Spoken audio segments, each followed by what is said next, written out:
Hey YouTube, this is the Robinhood Investor. Hope you had a great week of trading. As always, I really appreciate your support, so if you like this video, give it a thumbs up, and if you want to learn about investing, subscribe to this channel. Today I want to talk about my Robinhood portfolio. Currently, I'm at $217,968, cash position of $8,820, as you can see here. I also have another $30,000 in a high yield savings account so that I can easily deploy into the market when there are opportunities to buy. So most of my portfolio is in US equities, and the market has been rallying since pretty much the end of last year. Let's go to my positions. So in this video, I'm going to focus on how big each of my positions are and tell you a little bit why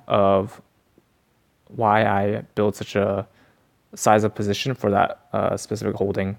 So first stock ETF is VOO, Vanguard S&P 500 ETF. I currently have $32,389, or it makes up 14.86% of my portfolio. I believe that it's really difficult to beat the market, so might as well have this in the position. And I believe US equities is historically speaking, is the strongest in the market relative to international. So that's why I'm holding VOO. And this is a relatively low expense ratio as well. Next is Vanguard Information Technology ETF, VGT. I think this is a really good sector ETF. I have $15,738, which makes up 7.22% of my portfolio. Next is Schwab Large Cap ETF,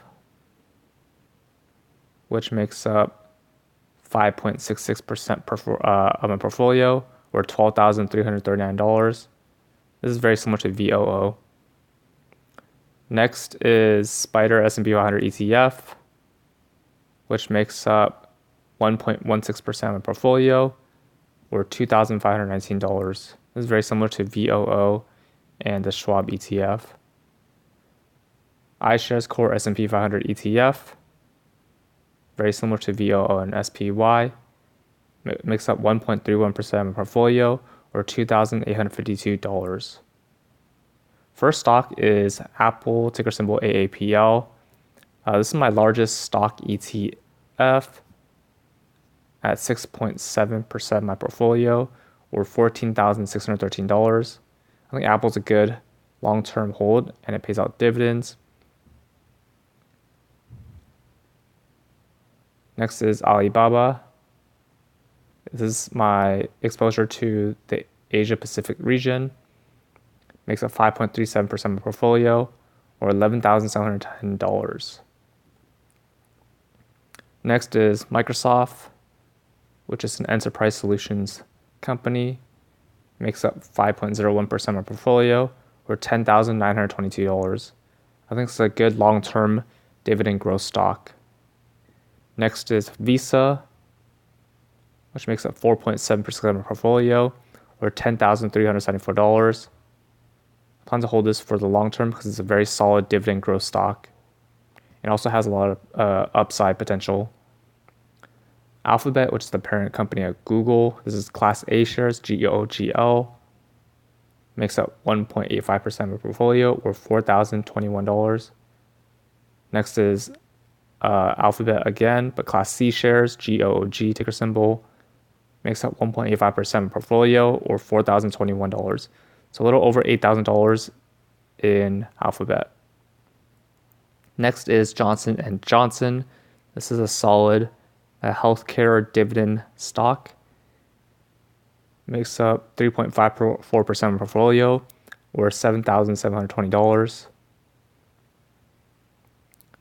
Nvidia makes up 3.5% of my portfolio, or $7,632.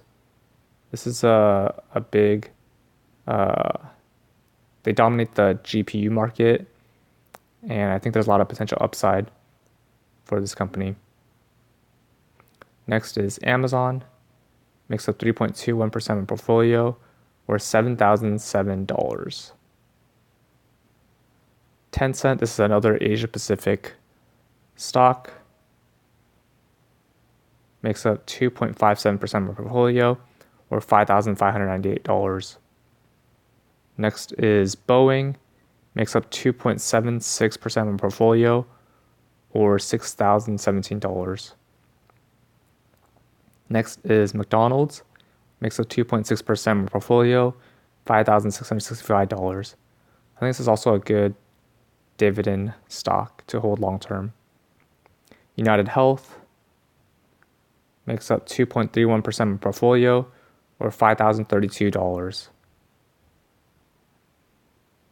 Next is Home Depot in the home improvement space, makes up 1.77% of my portfolio, or $3,859. Next is AT&T, which is a good dividend stock, although it has a lot of debt. Makes up 1.75% of my portfolio, or $3,822. Berkshire Hathaway, Warren Buffett's company, is 1.74% of my portfolio, or $3,784. Facebook, which dominates the ad space similar to Google, makes up 1.66% of my portfolio, or $3,616. Next is Costco. I think this is a good dividend growth stock. 1.62% of my portfolio, or $3,538. Next is 3M, which makes up 1.42% of my portfolio, or $3,086. It's a bit of a risky place since it has a lot of exposure in the international market. I think it's still a good dividend aristocrat.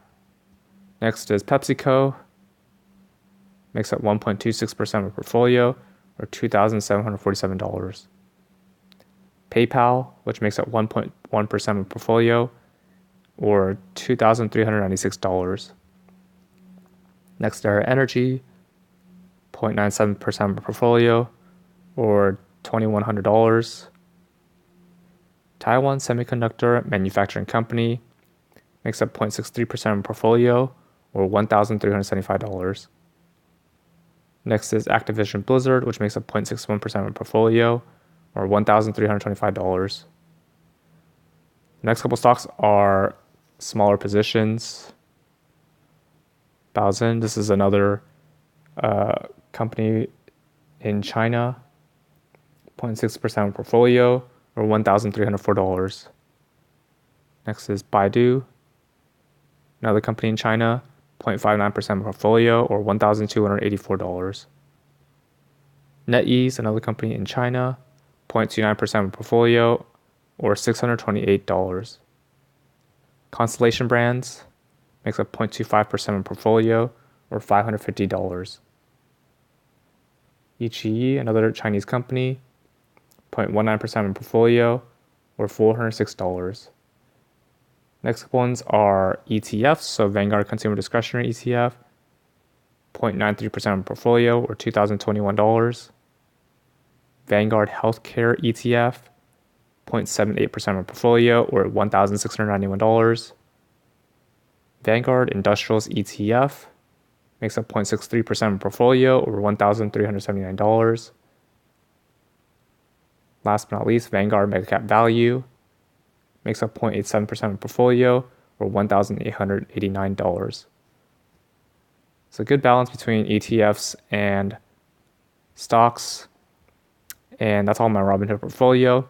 Plan to continue holding these stocks and ETFs and buying more stocks, preferably a good balance between dividend paying stocks and growth stocks. And the good thing about dividends are that regardless of the capital appreciation, you continue collecting those dividends. And I also plan on increasing my cash position. Currently, it's at $8,820 in my Robinhood account and $30,000 in my high yield savings account. And I want to get this to at least $40,000 so I can easily buy when there's opportunities to buy. That's all for this video. What's in your portfolio? Comment down below. Remember to use my referral links below, and both of us get $20 for using personal capital or free stock for using Robinhood. If you like this video, give it a thumbs up. And if you want to learn about investing, subscribe to this channel. See you in the next video.